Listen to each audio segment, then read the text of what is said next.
2 years ago, I worked remotely from the Swiss Alps for a week to increase my time on the mountain. Ski a full day on Europe time, work full New York hours after skiing. It worked brilliantly.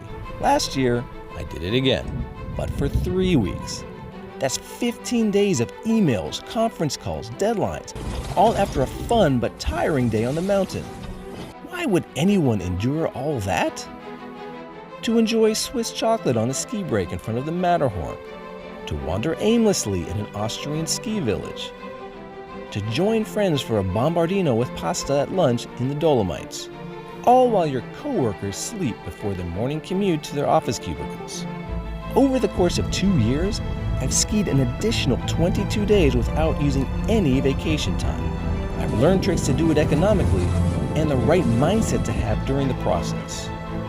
So here are some tips in case you want to get more days on the mountain to ski or board without using any additional vacation days.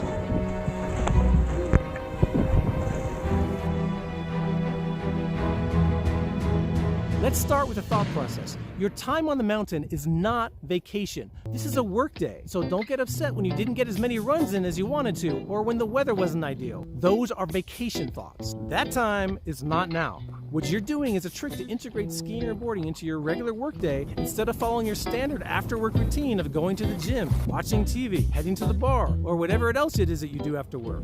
So who cares if you only boarded 4 hours today instead of 6? How many runs did you ski on your last normal workday in Chicago or Dallas? Ah, I get the point now? You appreciate what time you get on the mountain here because it's not zero. This works best if you work in the East Coast time zone of the United States. That's because there's a 6-hour time difference between the East Coast and most of the resorts in Europe.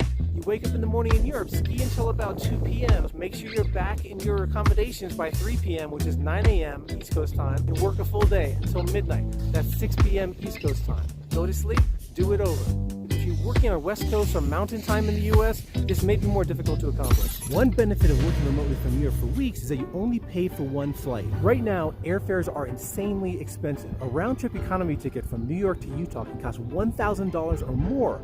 Flights to Europe aren't that much more expensive, so you can take one flight to Europe, spend several weeks skiing or boarding multiple resorts before you work each day, and then take one flight back to the U.S. Multiple weeks and multiple resorts on one airfare. This trip, I spent 4 weeks skiing in Europe and I only paid for one airfare.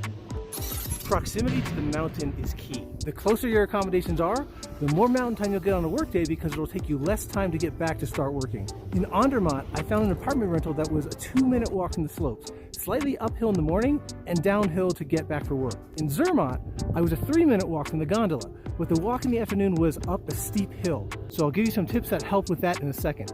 In Ski Arlberg, I was a 4-minute walk from the base. The tips that helped me in Zermatt also worked here.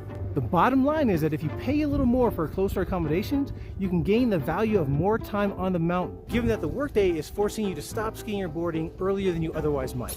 If you work remotely from more than one resort, you can use your travel days to explore points of interest. Take advantage of the days that you travel between resorts to explore the local culture. You'll typically travel on weekends, so you can treat those days as full vacation days, assuming you don't work on the weekends. Europe has so many charming towns that you can stop off and explore when driving through. Maybe join the Swiss on a cross-country ski course, or go wine tasting in the Alps, like I did. Or spend time in a larger city like Venice, which can be a quick side excursion on a weekend. There are so many options. Take them. The one downside with this plan is that you may still be paying for rent or mortgage at home while also paying for your accommodations in Europe, along with your other expenses. One obvious key is to find as many deals as possible, whether it's airfares, accommodations, lift tickets. My examples were searching online for car rentals incessantly until I found a 1-month rental that was half the price of everything else. Another example is finding a studio apartment in Zermatt, only a few minute walk from the gondola for $980 per week. In the US, that could cost you $500 per night at some resorts. The more you score deals like that, the more you can justify this adventure from an economic perspective. Additional tips. Look for simple ways to help you manage your time, like store your equipment at or near the base. It can really help you get back to start working more quickly, which extends your mountain time. In Zermatt, I rented a locker by the gondola so that I wouldn't have to walk uphill in ski boots, carrying skis when I was trying to rush back for work. Same thing at Ski Arlberg. My hotel had a deal with a rental store at the base that allowed me to store my equipment there for free, so the walk back was fast and easy. Little tricks like that go a long way.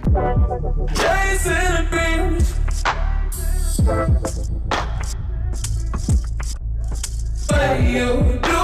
Ooh. Don't let go. Chasing